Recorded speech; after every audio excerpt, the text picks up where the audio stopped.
분야의 세계적인 석학으로 손꼽히는 레스터 브라운. 수많은 저서를 통해 환경의 중요성을 강조해온 그는 가장 성공적인 산림 녹화 사례로 한국을 꼽습니다. This, I think, would be the Korean edition, and this says, South Korea is in many ways a reforestation model for the rest of the world. We're going to see more and more people looking at Korea as a model. How did the Koreans do it? How did they do it so fast? How did they cover 65% of the countryside with trees?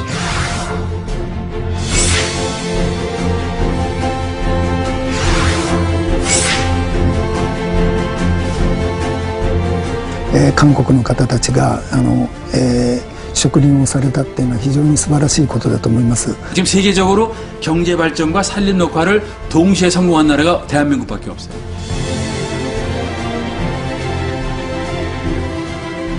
세계인이 감탄하는 우리의 산림 녹화 역사. 그 기적의 여정을 따라가 봅니다.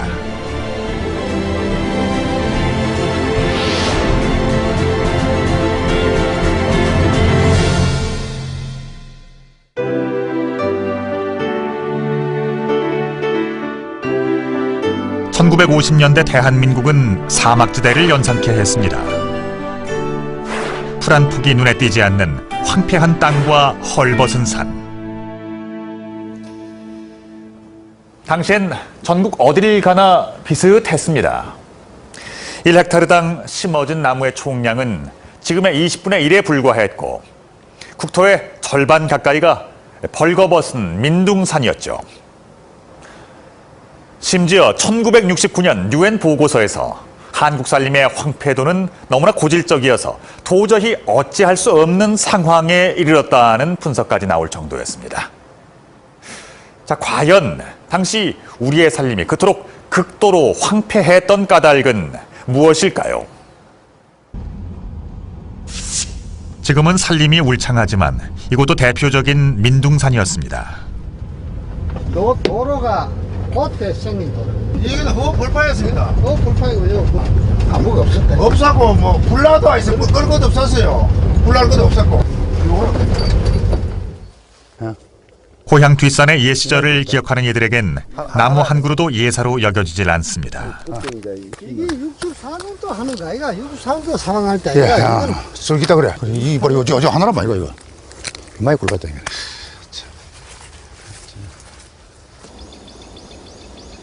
산 중턱에 오르니 어디선가 새소리가 청아하게 들립니다. 어느새 울창하게 나무로 뒤덮인 고향의 풍광. 그에 비하면 옛 기억은 호랑이 담배 피던 시절, 믿기지 않는 전설처럼 들립니다. 그 당시에는 이런 풀도 없었어요. 이거 다 그 비가 다 뭐야. 퇴비하고 뭐 소주고 다 이런 게 없었어요. 산에 소미르가 올라갑니다. 올라가면 나무 가지 꺾어가 저 만다 저기서 타고 내려옵니다. 옷에 스키자 눈썰매 타듯이 나무를 깔고 타고 내려옵니다. 올라가가지고 또 밑에서 올라가가 또 내려오고 소미르 가가지고 그랬어요. 금방이 보니까 나무가 없었으니까. 산이면 당연히 나무가 있으리라는 생각. 그런 생각은 꿈도 못 꾸던 시절이었습니다. 당시 우리나라 산림의 50%는 민둥산이었고 풀 한 폭이 없는 산지가 8%에 달했습니다. 그전 일정 말에 김기림 씨 같은 그런 작가의 작품을 읽어보면은 어떤 대목이 있냐면은 당시 조선의 상징적인 단어를 두 개를 고른다면 흰 옷과 붉은 산이다. 이런 표현이 있어요. 사람을 나타내는 것은 흰 옷이요. 강산을 나타내는 것은 붉은 산이다. 사막 가시면 사실 모래 보기 많지 않으십니다. 모래 한 절반 정도, 그리고 뭐 굵은 자갈, 그리고 뭐 바위 이런 걸로 다 사막이 구성되어 있지 않습니까? 그 당시 우리나라가 사막화가 거의 됐다고 생각하시면 돼요.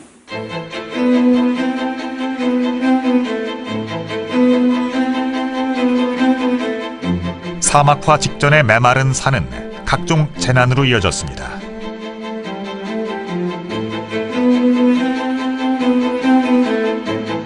산림이 황폐하니 비가 조금만 와도 산에서 흙이 씻겨 내려와 홍수가 발생했고, 이로 인해 전답이 매몰되면서 피해농이 속출했습니다.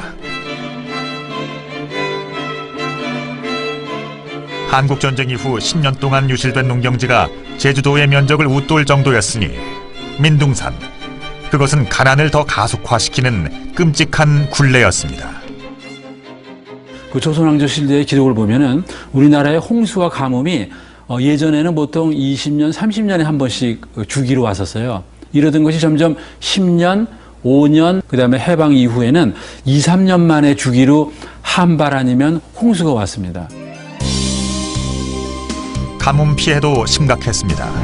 조금만 가물어도 하천과 강의 발원지인 산과 계곡이 황폐하니 강바닥이 순식간에 마르면서 시도 때도 없이 흉년이 찾아왔습니다. 속절없이 바라볼 수밖에 없는 민둥산의 폐해. 그것은 오랜 세월 동안 이어온 우리 삶의 방식 때문이었습니다. 땔감이 나무였어요. 그래서 산에 나무를 좀 빌어떼고 낙엽도 끌어떼고 하천은 잔디를 떨어가지고 그 잔디 뿌리도 말려가지고 땔감을 쏟고, 그 당시에는 산에 나무가 제대로 자라지 뭐 솔방울까지도 우리가 초등학교 때 숙제가 있어. 솔방울 몇 개씩 따오는. 그러면 서울에서 장작 다 뗐습니다. 다른 연료란 건 있을 수가 없었습니다. 전국 어딜 가나 마찬가지였습니다.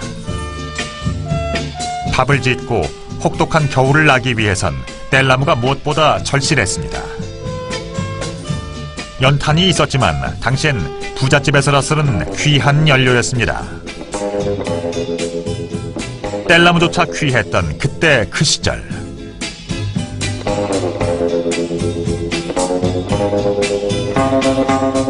팍팍한 삶의 역사는 사실 조선시대의 그 연원을 두고 있습니다.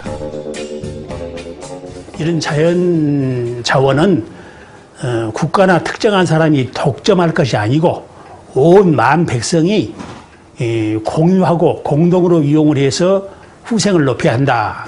이게 이제 경국대전에 나온 국정 철학이었습니다. 산은 말하자면 공유지니까 주인 없는 산이거든. 그러니까 너도 나도 다투어서 연료를 채취하고. 일제강점기 산림 황폐는 극에 달합니다. 학술조사라는 미명 아래 산림자원을 조직적으로 수탈했고, 이때 많은 원시림이 사라집니다. 일본이 제2차 세계대전을 하면서 거기에 들어가는 각종 전쟁 물자를 전부 우리 산에서 다 가져간 거예요. 지금도 가보면은 삼척지역에 가면은 산림철도가 있어요. 일본 사람들이 철도를 놓고 다 그 울창한 나무를 실어서 동해안으로 실어 빼 나갔어요.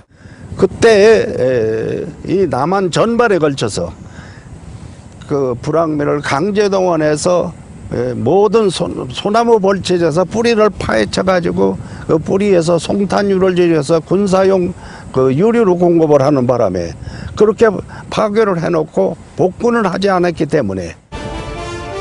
이후 한국전쟁은 결정타였습니다. 그나마 이 땅에 남아있던 몇 그루의 나무마저 사라졌습니다.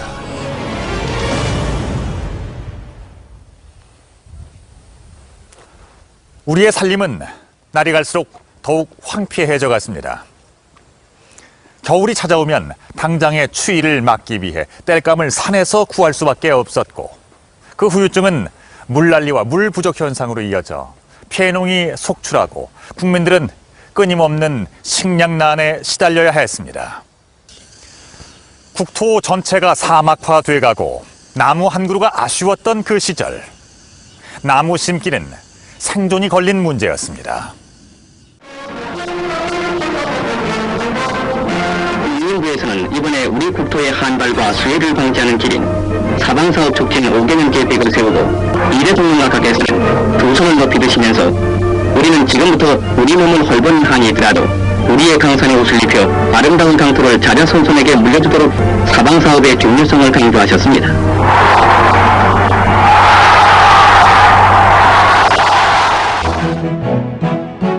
이승만 정부의 의지는 강력했습니다.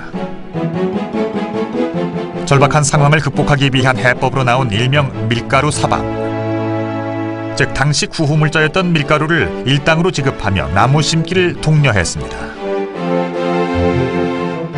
이승만 정부 시절에는 산림녹화의 필요성을 알고 대통령도 관심을 가지고 많이 독려했지만은 국가 정책상 제대로 어떤 정책을 세우지도 못했고 예산도 없고 미국에서 왜 식량 구호 양곡이 오면은 사방 사업을 할 때 밀가루를 한 대박씩 줬어요. 그럼 그때는 마지못해 나무를 심었지 그다음에 가꾸지를 않았죠. 한평에서 사방 사업을 할 때 있을 것입니다. 거기에 이제 주재를 가면서 2달 동안에 사방 사업만 종사를 하는데 내가 무슨 놈 큰 권리 있는 사람도 아닌데 참 발을 붙들어 잡고서 내일 나 일 좀 나가게 해달라. 그게 무엇이면 당장 먹고 사는 거고 지켜야 되기 때문에 일터를 구하기가 그렇게 힘들었어요. 예. 나중에 이제 임금이 부족하니까 밀가루를 줬어요. 부족. 말문이 막히는데 불악에 있는 아낙네들이 산으로 와가지고 사정하는 거예요. 아랫돌을 붙잡고 나 일 좀 시켜달라고 말이야. 원래 쿵어니까. 실패의 원인은 가난이었습니다. 당장 끼니도 절박한 상황에서 정부의 의지는 공연불에 불과했죠. 밀가루 한 줌이라도 얻기 위해 나무를 심었던 그때 그 시절, 봄에 심은 나무는 뿌리를 내리기도 전에 아궁이 속으로 사라졌습니다.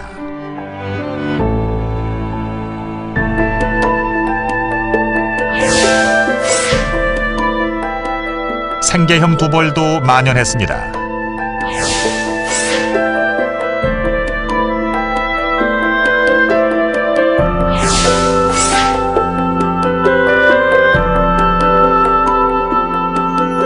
남이 버린 꽁초와 휴지까지 모아서 팔던 시절, 시장에는 나무 장수도 흔했습니다. 산은 점점 헐벗어갔지만 나무를 팔아 연명하는 이들을 나무랄 수는 없었습니다. 당장 내일 식량을 산에서 나무 긁어서 낙엽 가지고 그걸 팔아서 도시에서 그걸 사다 쓰니까 그걸로 현금하기 가장 쉬운 게 나무하고 이런 솔가지였었어요. 지금 현재 대한민국 사나이로 태어나서 할 일이라고는 지리산에 가서 도벌을 하거나 고흥 여수에 가서 밀수를 하거나 그밖에 없다는 거예요. 일터가 없는 거예요. 그러니까 나무산에 가서 나무를 피고 도벌을 해도 지역 주민들이 죄인시 죄악시를 하지 않은 거 않는 거예요. 오히려 동정하는 거예요. 생계형 도벌이 만연해지자 바늘 도둑이 소도둑이 되는 엄청난 사건이 벌어집니다.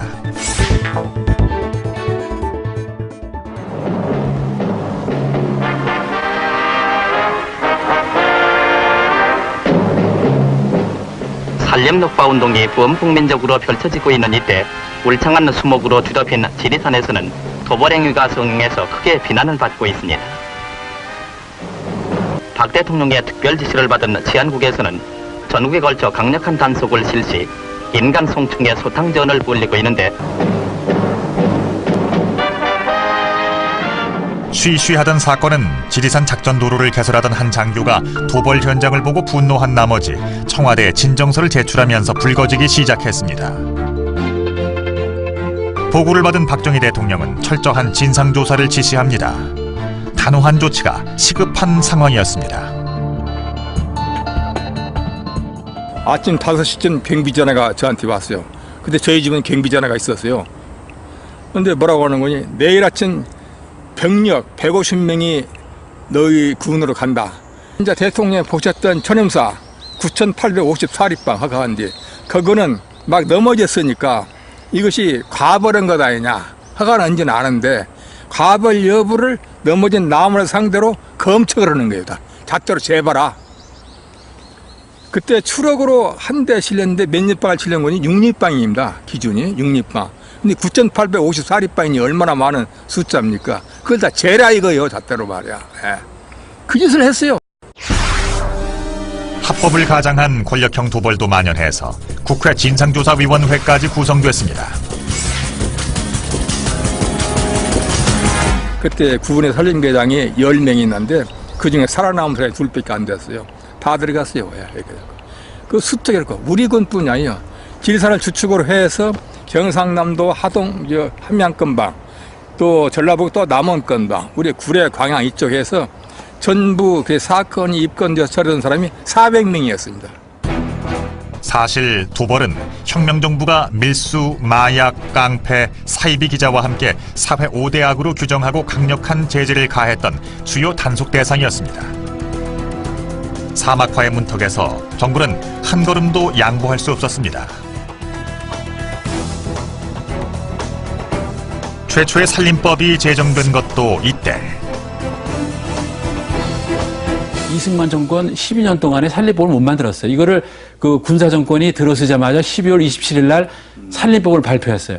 그래가지고 살림보호의 근간을 만들고 나무는 어떻게 심고 연료는 어떻게 채집하고 국가에서 이제 조림을 직접 하게 되는 법적인 근거를 갖췄다는 데 의미가 있고 그 법이 근간이 돼서 지금까지 우리나라의 산림 녹화가 이루어졌다 이렇게 생각이 듭니다.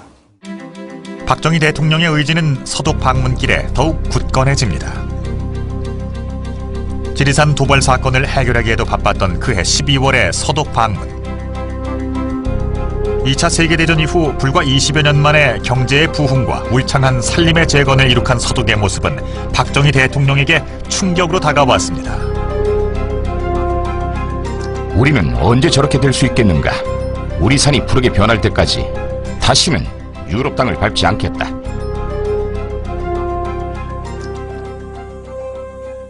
서독에서 돌아온 박정희 대통령은 자신의 결심을 하나 둘 실천에 옮겼습니다. 그 첫 번째가 귀국 한 달 만에 발표한 연료림 단기 조성 사업입니다. 국민들에게 이른 시일 내에 연료를 확보해 주지 않는다면 생계형 도벌을 도저히 막을 수 없다고 판단했기 때문이죠. 그리고 3년 뒤 전국의 농가가 필요로 하는 최소한의 연료림이 조성되는데요. 그것이 가능했던 것은 대중에게 알려지지 않은 한 과학자 덕분이었습니다. 헐벗은 국토를 복구하는 것이 자신의 천명이라고 여겼던 한 과학자. 우리나라 최초의 임학 박사였던 현신규가 바로 그 인물입니다. 그분이 주장한 게 선진국치고 부자 나라치고 산림이 황폐한 데를 내보질 못했다. 이런 말씀을 자주 하셨다고.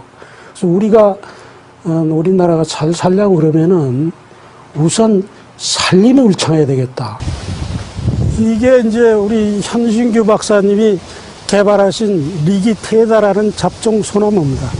근데 이것이 한 50년생 좀 더 된 것 같은데 지금 현재 직경이 70cm가 넘어요. 엄청나게 잘 자라고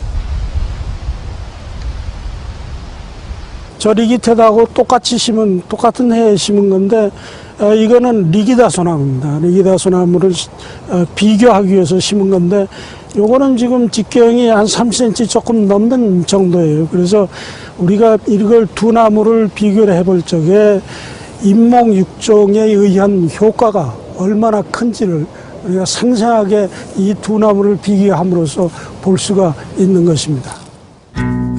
황폐한 땅에 빠르고 힘차게 뿌리내릴 나무가 절실했던 시절, 현 박사는 추위에 강한 소나무와 생장이 빠른 소나무를 교배해서 리기테다 소나무라는 걸작을 만들어냅니다.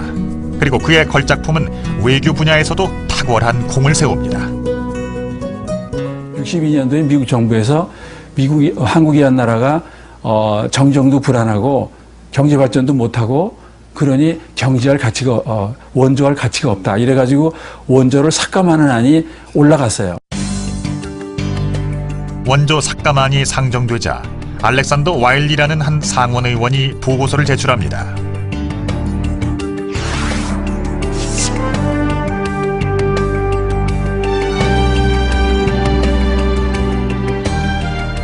한국의 산림 전문가 현신규 박사가 뛰어난 소나무를 육종했습니다.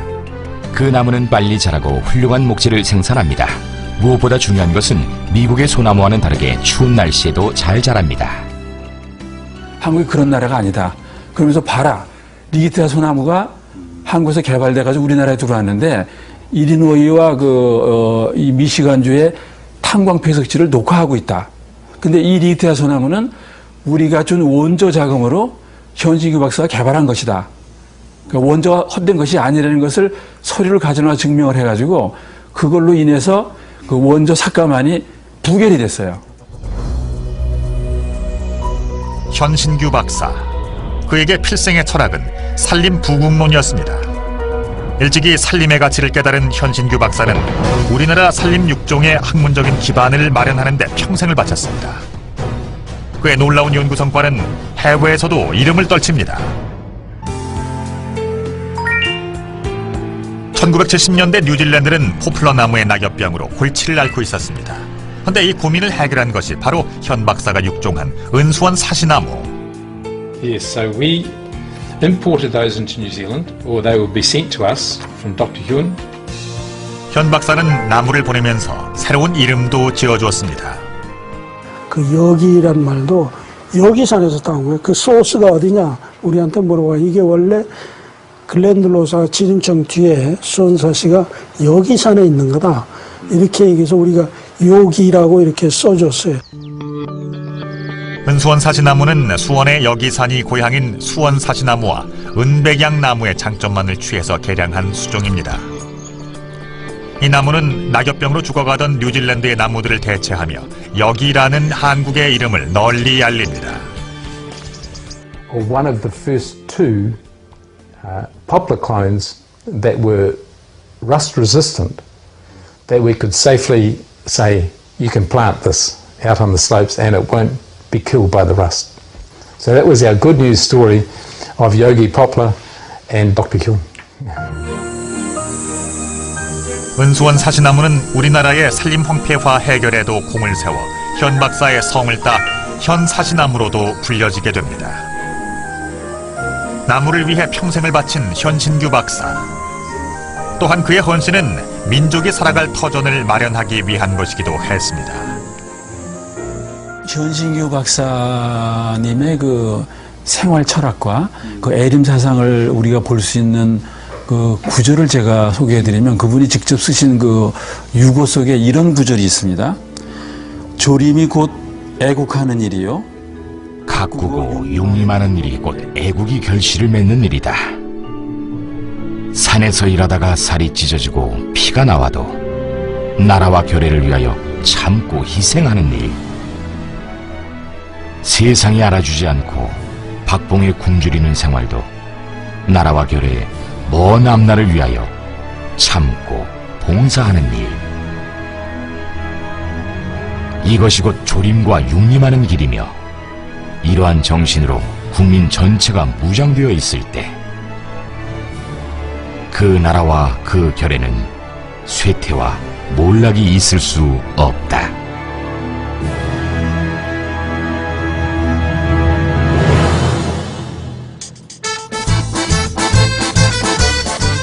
현 박사가 개발한 다양한 수종은 거칠고 메마른 땅에 희망을 심어주었습니다. 치명적인 봄철 가뭄을 견뎌낸 어린 묘목들은 연료림으로 성장해 농부들의 시름도 덜어줬습니다.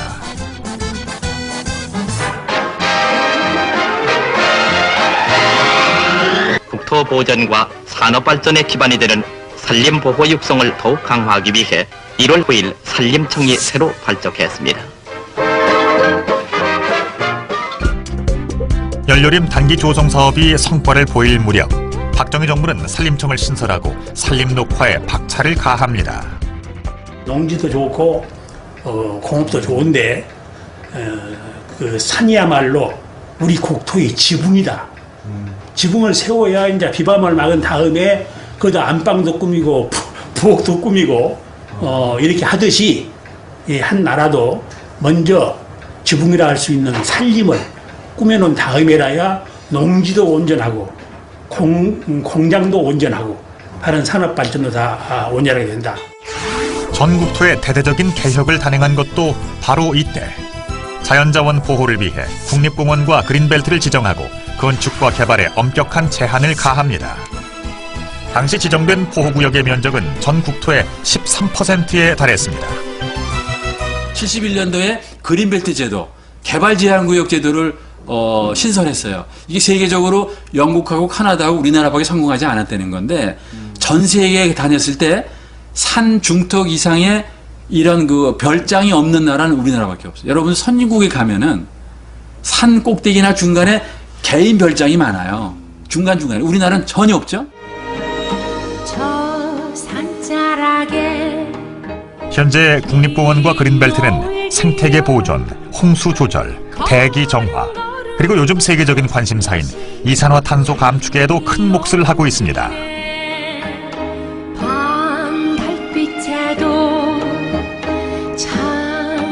산림의 공익적인 가치만 해도 109조 원, GDP의 10%에 달하는 엄청난 액수입니다. 40여 년 전의 결정이 오늘날 대한민국을 자연자원이 아름다운 나라, 산림 선진국으로 만들어냈습니다. 그 정책의 그 효과를 평가할 때에는 그 정책이 있을 때하고 정책이 없었다고 할 때를 비교하는 겁니다. 한번 생각해 보세요. 대도시 주변에 그린벨트 정책이 없었다고 생각해 보세요. 어떠한 그 시대의 수요에 충족에 급급했다고 한다고 하면은 지금만큼 자연자본의 축적이 됐겠느냐? 이곳은 평균 수령이 80년 이상씩 된 전나무 숲입니다. 이처럼 울창한 숲이 조성되기 위해서는 적어도 수십 년의 세월이 필요하죠. 하지만 당시 우리들에게는 자연의 섭리에 따라서 나무가 성장하고 번식하고 숲을 이루기까지 기다릴 만한 시간이 없었습니다. 결국 박정희 정부는 식목 사업을 국가적인 차원의 국민 조림으로 개편하는 대대적인 개혁을 단행합니다. 1972년은 새마을운동이 공식 출범한 해입니다. 2년 전부터 시작된 새마을 가꾸기 사업이 성과를 보이기 시작하자 본격적인 시동을 건 것이죠. 그런데 그해 9월 내무부 새마을 부서에 의회의 지시가 떨어집니다.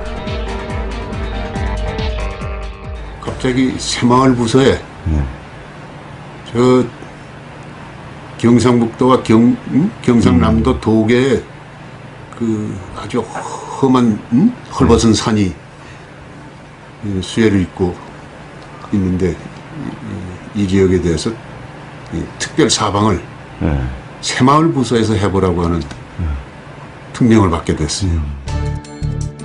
산림청의 골칫거리였던 동대산의 사방 사업을 해결하라는 지시였습니다. 당시 새마을 부서 담당관은 국원이었습니다. 사방 사업 경험이 전무한 한 관리의 고민이 시작되는 순간이었습니다. 거기가 석배례라고 하는 특수토지라서 사방 사업을 다 해놔도 6월에 장마가 오면 흙이 본죽이 돼서 전부 이렇게 흘러내리는 거예요. 그 매번 사방 사업을 하고 장마 때는 흘러내리고 실패를 반복한 거예요. 그러니까 똑같은 방법으로는 이건 성공할 수 없다. 국원은 그해 9월 말부터 경주 시내 여관에 숙소를 잡고 현장을 오가며 고민을 거듭했지만 해결할 방법이 없었습니다. 산림청도 해결하지 못한 난제. 그런데 어느 날 뜻밖의 전화가 걸려옵니다.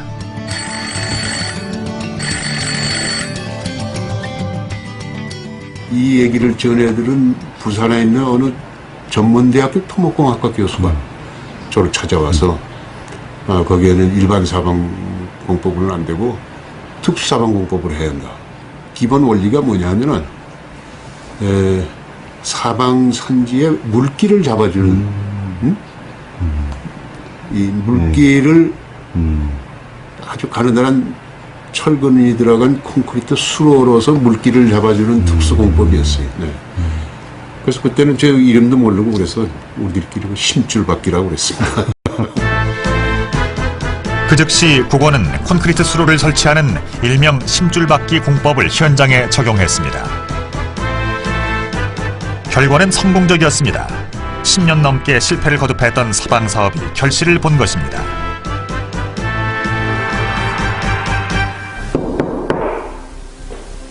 들어와. 사방 사업 결과 보고서를 올린 지 며칠 지나지 않아 국원은 다시 산림청의 일을 떠맡게 됩니다.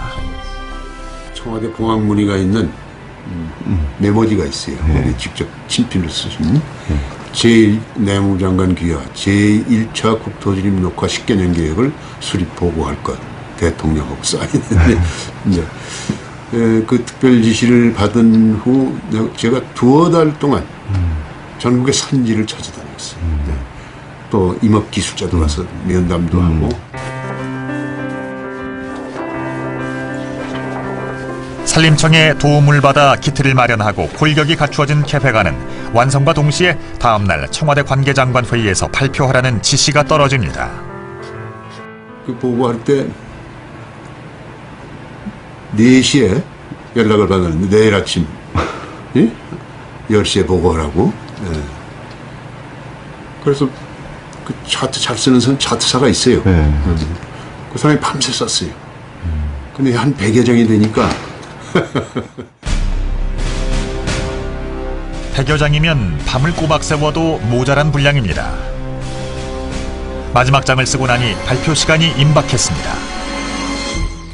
마지막 장을 쓰고 나서 바로 둘러매고 청와대로 뛰어갔는데 이미 10분 늦었어요, 제가.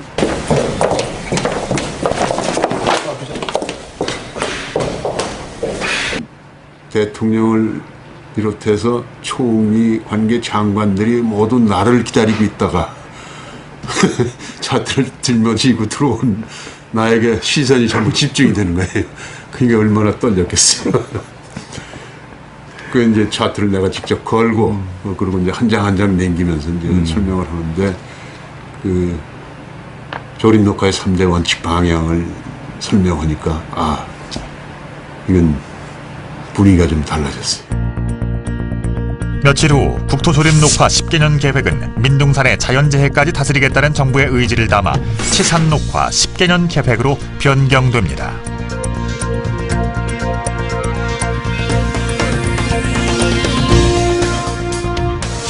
주요 골자는 변함이 없었지만 이 계획은 산림청과 함께 내무부 소관으로 넘어갑니다. 세계 각국을 봐도 산림청이 내무부 소속으로 돼 있는 나라는 없었습니다. 지금도 없습니다. 전 세계 유례가 없는 농림부 소속 산림청의 내무부 이관. 그것은 당시에도 뜻밖의 사건이었습니다. 산림청을 뺏기게 된 농림부 장관이 그냥 있을 수 없잖아요. 그러니까 그게 그렇지 않다고 하는 자료를 이제 막 챙기는 거예요. 김병현 장관께서. 그러니까 이때 박정희 대통령께서 이봐 김 장관 그 지금 농림부가 식량 증산해야지 참 그 대단히 중요한 업무인데 거기에 조립 녹화까지 하기에는 힘이 버거워. 버겁다는 표현을 쓰셨어요. 그러니까 여기 지금 보고한 대로 1차 속성 녹화 기간 동안만 1차 계획 기간만 내무부에 빌려주었다가 그거 끝나면 돌려받으라고. 뭐 김보현 장관이 10년 동안 장관할 것도 아닌데.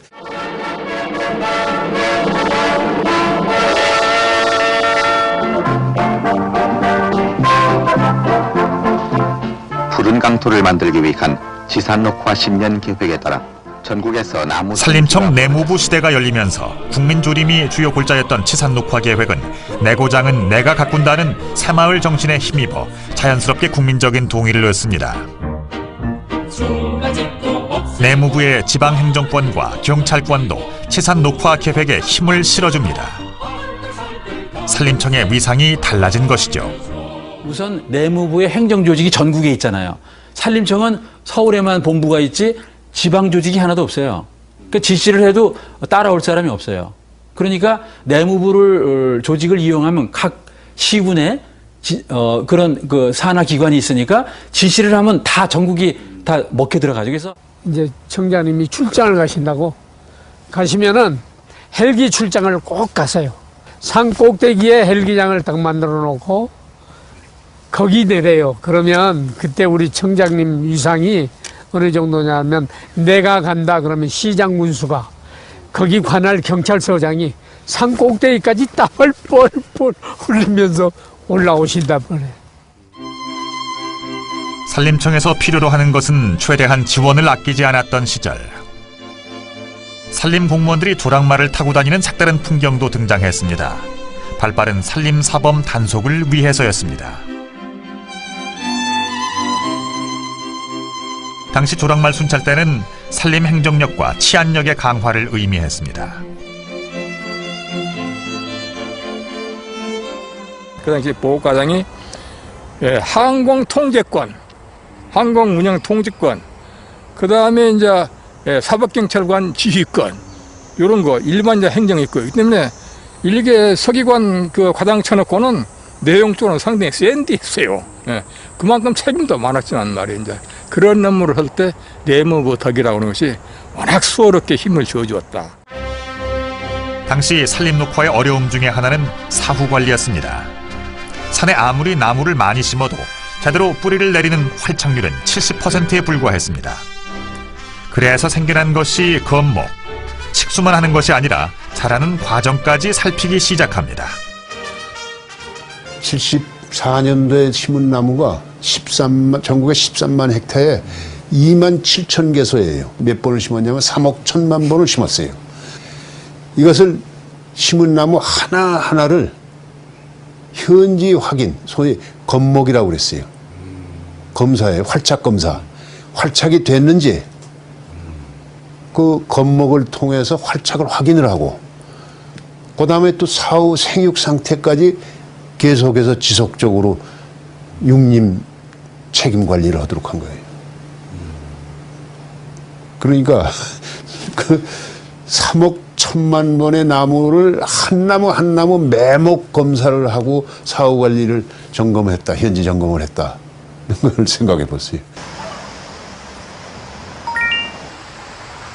산림 녹화의 오랜 장애물이었던 연료 문제도 서서히 해결되기 시작합니다.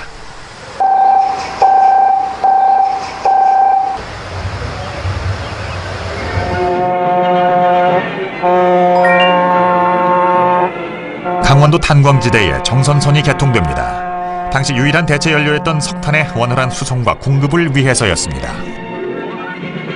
연탄의 수송과 공급의 원활을 기하기 위해 1962년 5월에 착공한 총 93km의 이 정선선은 작년 초에 이미 예미 정선 고한리간 30km의 개통을 받고, 연료용 석탄이 맞지. 우리나라의 석탄은 고업용으로는 안 돼. 열량이 낮아서.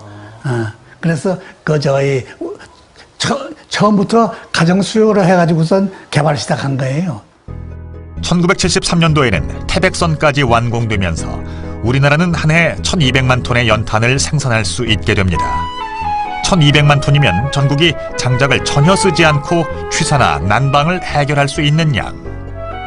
다행히 이때 고속도로가 완공되고 새마을 길닦기 사업이 가시적인 성과를 보이면서 연료의 새로운 시대가 열립니다.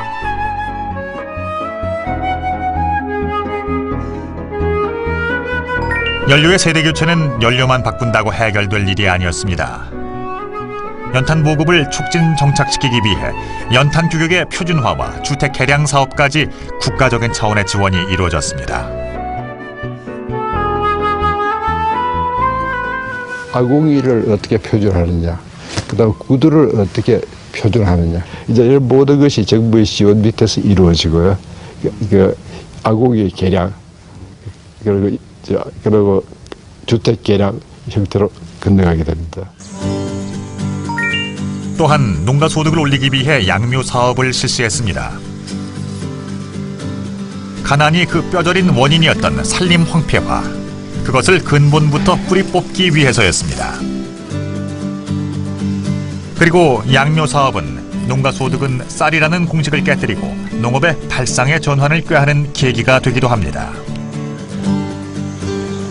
전국에 2만 4천 개의 그 자연 물학이 있는데 거기다가 마을 양묘를 거의 다 시켰습니다. 그래가지고 그 내무부 소관이기 때문에 그 지방비에서 토지 그저 마을별로 한 300평 정도의 임대료를 지방비에서 지원을 해주고, 생산된 묘목은 정부 고시가격으로 100% 돈을 줬어요. 그리고 그래도 양비장 이렇게 벌어가지고요, 양식 없으면 장터 나와가지고요, 싸전에 그 쌀 가게집에 가가지고 영임서 돈을 언제 간주를 주 있겠네, 그때 가서 찾아가지고 줄게 외상 다 하고 이래가 볼살이고 쌀이고 몇 대 얻어다 연명해 나가고 이랬어요. 이거 아니면 굶어 죽어요. 여기는 요 경상북도 추야이라 그러는 데는 양미장 아니면요 이는 이래 암만이다. 다 굶어 죽습니다. 진짜래요. 새마을 공장이 경상남도 거창군 무릉리에도 세워졌습니다. 이 새마을 공장은 국내에서 생산되는 수정원석을 가공, 전량을 수출하고 있으며 점차 시설을 확장해 1976년에는 고용인원이 500명으로 늘어 50만 달러의 외화를 벌어들일 계획입니다. 전국 도로망이 짜임새 있게 갖춰지자 농촌에 공장도 들어섭니다. 공장 덕분에 일자리가 많아지자 생계형 도벌은 자연스럽게 사라져갑니다. 하루에 산에 가서 열여름을 캐치를 하면은 한 3일치 땔감이 나옵니다. 그런데 새마을 공장에 가서 노동을 해서 임금을 받아가지고 연탄을 사서 떼면은 5일을 갑니다. 누가 붙은지 간에 농촌 산림 연료는 안 쓰고 연탄 연료로 바뀌어질 수밖에 없지요. 산림녹화는 나무만 심는다고 해결된 것이 아니었습니다. 필요에 따라 과감한 정부 조직의 개편도 요구됐고 기반시설 마련 등 국가의 전반적인 차원에서의 지원도 필요했습니다. 또한 국민들의 동의와 합의를 이끌어내기 위한 치밀한 행정력이 뒷받침됐던 겁니다. 산림녹화는 전 국민과 국가가 공동으로 만들어낸 하나의 역작이었습니다. 대통령의 최고의 리더십, 새마을운동에 의한 국민적 에너지, 그리고 치밀한 행정력, 기술력의 뒷받침, 이 세 가지를 잘 연결시키는 시스템 계획을 작동시킨 거죠. 그 시스템이 작동이 됐기 때문에 가능한 거예요. 우리 산림녹화의 역사는 인간 승리의 역사이기도 했습니다. 자연재해에 맞서고 혹독한 기후를 이겨낸 땀과 눈물의 역사였죠.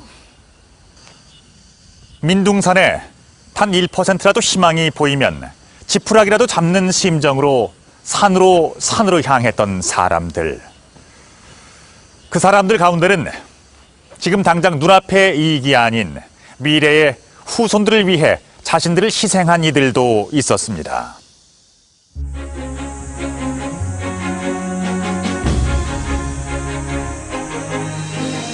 전남 장성 충령산의 편백나무 숲입니다. 총 570여 헥타르, 서울의 남산이 340여 헥타르니 꽤 규모가 큰 숲입니다. 편백나무와 삼나무, 칡백나무가 무려 253만 그루에 달합니다. 50여 년 전만 해도 민둥산이었던 이곳이 울창한 산림으로 변모한 것은 한 사람의 노력 덕분이었습니다. 이 우물터는 옛날부터서 마르지도 않고 이 우물 그대로 있어요. 근데 물도 좋고. 민둥산이었지만 이 근방은 지하수가 풍부해서 조림지로 적당했습니다. 주변에 물들이 많아서 그때는 물찌개로다가 전알리고 가뭄이 심할 때는 그냥 식구들이 다 나와서 다 하고 햇불 작업도 해봤고. 선생님께서 직접 물지개를 지고 산을 오려냈다고 합니다. 하고 어깨가 정말 피투성이 됐을 때 그걸 본 주민들이나 가족들이 같이 동참을 해가지고 이 나무를 살렸다고 하는 그런 일화가 있습니다. 50여 년 전만 해도 별난 사람으로 불렸던 임종국 씨입니다. 한국전쟁 직후 산입에 거미줄 치던 시절에 나무를 심으니 그럴 법도 했죠. 무슨 특별한 것이 아니라 산림이 너무 녹화가 안 되고 산이 민둥산이 너무 많고 그러니까 오직 난에 나무를 많이 심겼다. 나무가 없기 때문에 양묘업을 시작을 한 것이 양묘업으로 돈을 벌으셨죠. 마을 앞에 시험 육묘장을 마련하고 삼나무 편백 씨앗을 심었다. 나무의 용도가 땔감이 전부였던 시절이었습니다. 하지만 임종국 씨는 나무의 가능성을 믿고 한 해 평균 30헥타르의 방대한 면적의 나무를 심기 시작합니다. 나무가 울창한 숲을 이루면 그것을 담보로 돈을 빌려서 다시 나무를 심었습니다. 당시 임종국 씨는 마치 신들린 사람 같았습니다. 가뭄이 극심할 때면 우물을 파서 타들어가는 나무를 지켜냈습니다. 뼈를 깎는 아픔으로 지켜낸 결실. 하지만 자신을 위해서가 아니었습니다. 60년대에 투자했던 돈을 이렇게 쓱 보니까 그게 한 1억쯤 돼요. 그 당시 돈으로요? 지금 돈으로 따지면 얼마 될까요? 글쎄요. 그때 당시에는 이병철 씨가 한 3억 가지고 있었다고 그러던데요. 2002년 저희 산림청에서 이 땅을 매수할 때 산주가 9명 있었는데 유족들은 한 분도 없었어요. 그거는 아마 저희들이 지쳤건데 나무를 심면서 사재를 많이 들었기 때문에 이 산을 담보로 또 대출을 많이 받았고 그래서 소유권들이 다 넘어가지 않았을까. 여기에 저 느티나무가 아버님이 계시는 곳이에요. 임종국 씨는 1987년 향년 72세를 일기로 별세했습니다. 이 느티나무 숨은 이유가 있어요. 이 느티나무는 정자 역할도 하고 부모 역할도 하고 쉬어가는 것도 되고 해서 그리고 천년을 바라볼 수 있는 나무기 때문에. 천년을 바라보는 느티나무. 그것은 길어야 100년을 살아가는 인간에게 가늠할 수 없는 세월입니다. 그러나 임종국 씨는 천년을 바라보는 기적을 이루어냈습니다. 저희 아버님이 아들을 낳으면은 육림으로 짓고 딸을 낳으면 자연이로 짓고 정해주셨어요. 자자가 김매고 복도들 자거든요. 그러니까 계속해서 산을 나무를 김매고 복도 들고 가니까 뜻이 육림하고 똑같죠.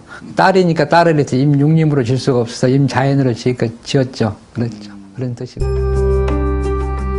당시엔 임종국 씨처럼 헐벗은 조국의 아픔을 내일처럼 여기는 이들이 많았습니다. 조림을 애국하는 길이라 여겼던 그 시대의 선각자들이었습니다. 조림을 내가 얼마를 했어. 그 당시 그게 서로 자랑거리였습니다. 서로들 조림들을 많이들 하셨어요. 독립가분들이 그 당시에는 후회라는 게 없었습니다. 그 당시에는 내가 가진 모든 거를 갖다 집어넣어서 조림을 하겠다, 뭐 국토 녹화를 하겠다, 뭐 이런 생각들 그 당시에 많이 가지셨어요.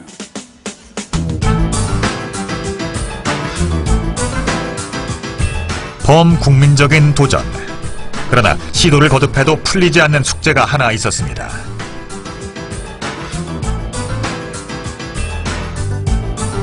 경북 영일지구는 우리나라로 들어오는 국제항공 노선의 첫 관문이었습니다. 한반도의 첫인상을 결정하는 곳이었죠. 숲이 울창한 일본 영토를 거쳐 한반도에 들어서면 처음으로 마주치게 되는 땅. 그런데 그곳이 벌건 속살을 드러내고 이 땅을 찾는 손님을 맞이했다니. 영일지구의 문제점은 무엇이었을까요? 영일지구는 토성이 나무가 사는데 아주 어려운 그런 편마암지대예요. 편마암지대는 원래가 이제 산림 기술자들은 조림을 피하는 데입니다. 그 나무를 심으면은 비가 오면 다 씻겨 내려가는 그런 특수 토양이라서 일제 시대부터 1973년까지 50회에 걸쳐서 사방공사련에 다 실패를 했어요. 세월이 흐르면서 영일지구는 새로운 옷을 갈아입었습니다. 산림 기술자들이 조림을 피했던 지대라는 사실이 믿기지 않을 정도죠. 바위산처럼 척박했던 땅. 끈질긴 황폐의 역사는 지금도 그 흔적을 일부 남겨놓았습니다. 이게 또 햇볕을 바쁘면 이게 퍼석이져 봅니다. 햇볕만 바쁘면 퍼석이져 봅니다. 그리고 물만 먹어보면 또 막 쪼대가 돼가 이게 막 콩죽이지 진흙타이 돼보고. 그런데 여기 이제 식물이 못 사는 이유는 바닥 밑에 뻘이 형성됐던 거라서 염분이 상당히 높아요. 지금 혀를 닿아도 짭짤할 정도로 염분이 굉장히 높습니다. 염도가 있어가지고 파종하고 이런 새뿌리들이 새싹이 나면은 말라 죽어요.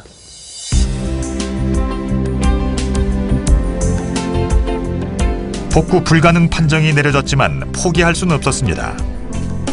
황폐의 뿌리가 깊다면 철저한 조사와 계획을 통해 그 뿌리까지 캐낼 각오로 도전을 시작했습니다. 가장 먼저 산림의 황폐도를 측정하고 지리적 여건에 맞는 복구 설계도를 만들었습니다.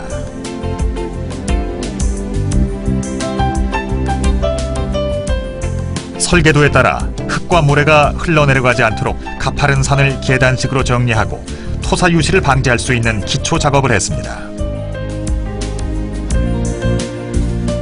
경사가 급한 해변과 높은 절벽에선 밧줄에 매달려 위험을 무릅쓰고 작업을 해야 했습니다.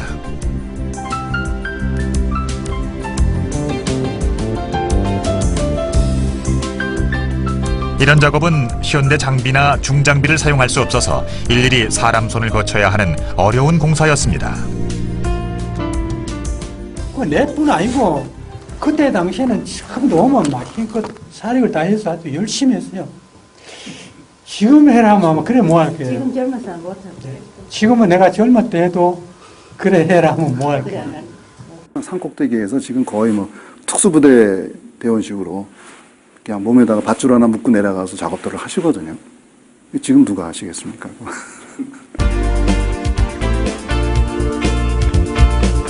흙의 성분을 바꾸는 공사도 했습니다. 황폐한 땅은 수평으로 깊고 넓은 골을 파서 비옥한 논흙과 퇴비로 채웠습니다. 이때의 지게로 실어 나른 논흙과 퇴비가 210만 톤. 연인원 355만 명이 동원된 대역사였습니다.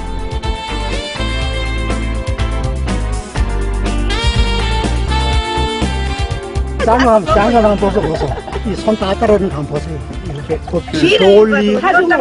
돌하고 나무하고 또 씨 뿌리기 전에 손으로 다 두드리고 뭐 공산으로 잘해가지고 이 손으로 이 국가에서 보상해줘야 돼요. 빗자루가 쓸고 비레 유가도 쫄딱 미끄러져가지고 그걸 황 다쳐버게 허리 다쳤네요. 오늘까지 허리. 비를 치러가지고 그 고미씨 미끄러봐가지고. 그래 이거 공상으로 처리해줘야 돼. 공상으로. 가뭄이 계속될 때는 물동이로 물을 날라 수분을 공급하는 등 나무가 잘 자라도록 관리에도 최선을 다했습니다. 드디어 5년에 걸친 작업 끝에 불가능하리라 예상했던 영일지구 사방공사는 성공적으로 마무리됩니다.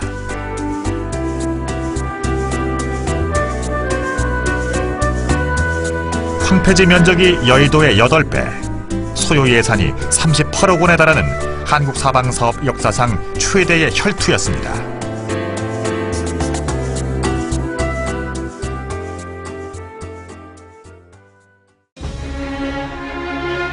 아기를 키우듯 보듬고 다듬는 정성이 없었더라면 불가능한 일이었습니다.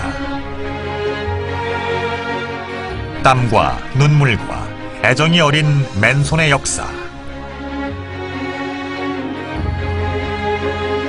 저는 한국 사람들의 의지를 하나만 보여달라 그러면 저는 그거 보여주고 싶어요. 외국 사람들한테 와서 한국 사람들이 도대체 어떤 사람들이냐 그거 보여주면 외국 사람들 다들 놀랍니다. 그거는. 비료도 맨손으로 주었습니다. 테이프 다 맨손으로 집어주고 맨손으로 이제 또닥거려서 덮어주고 심은 나무 또 오직 정성으로 이룬 역사죠. 맨손의 역사, 정성으로 이룬 정성의 역사. 그 다음에 그때가 또 시기적으로 배고플 때이잖아요. 이제 배고픈 고통 참아가면서 그걸 극복하면서 이룩해낸 고통의 역사라고도 할 수 있죠.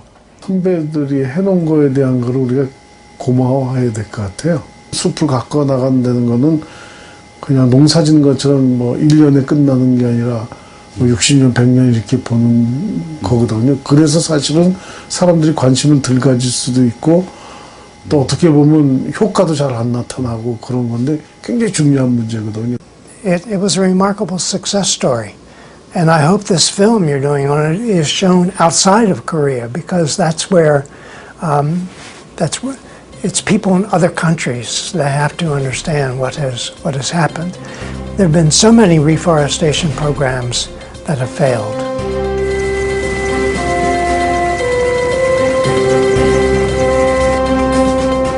당시 현장을 관리 감독했던 이밀재 씨와 함께 경북 영일지구를 찾았습니다.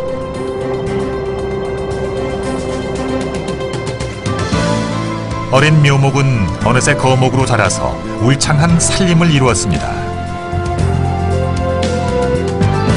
눈이 시리도록 메말랐던 땅. 그런데 그 땅이 평생의 자랑거리로 남았습니다.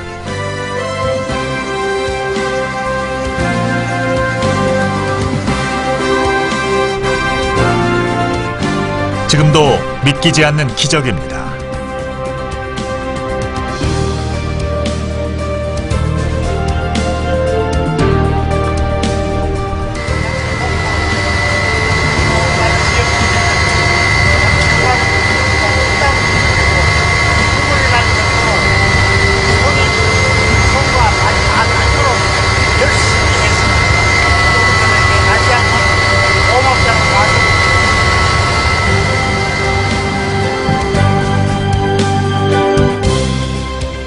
우리나라 산림녹화 성공의 역사는 위대한 맨손의 역사입니다. 그리고 그것은 가난의 굴레에서 벗어나고자 몸부림쳤던 고통의 역사이기도 했습니다. 시작은 미약했지만 그 끝은 위대했던 산림녹화. 그것은 천년의 미래를 내다본 기적의 여정이었습니다.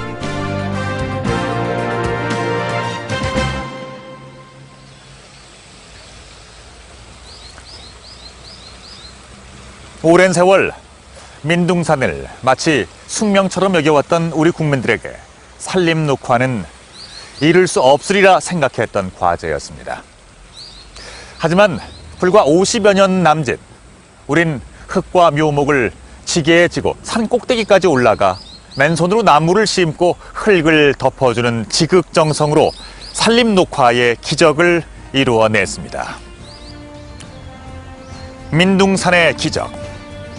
그것은 우리 대한민국을 세계인이 부러워하는 산림 강국으로 만든 인간 승리의 역사였습니다.